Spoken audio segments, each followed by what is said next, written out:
Hi guys, welcome to my channel and how to download brother HL-4150CDN driver download and installation. This is actually printer.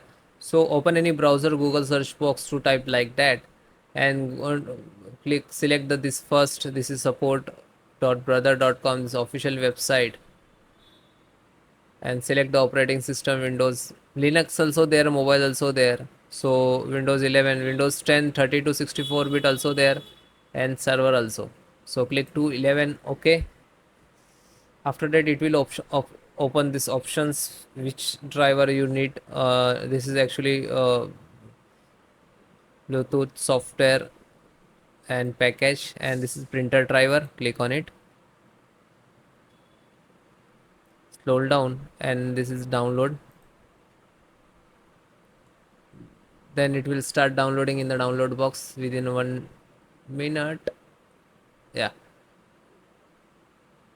so it is completed. Then click on this icon, otherwise come to this locations where it is downloaded, then right click to open.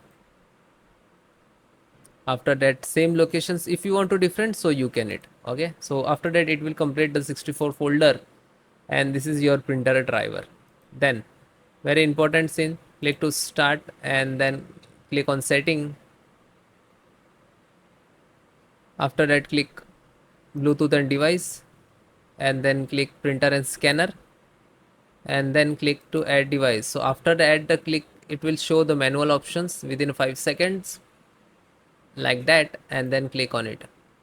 After that it will open the different options like share filter, print connect by IP and host name. This is Bluetooth and wireless discovery printing, and this is local machine network printing manual setting. Then guys, next. Now after that, click to have disk, and then click to browse, and after that come on this locations where it is extracted and created this folder. Then open this and select only this is INF. Okay, so it will show only this file because already added in the filter. So select this and then click to open, and after that click to OK. Now 4150, so this is second one, this is your printer, and then next. Now this is installing and it is done. Then next and finish it. Okay, so guys, then restart your printer in your system also, and then you can see the printing test print. Thank you.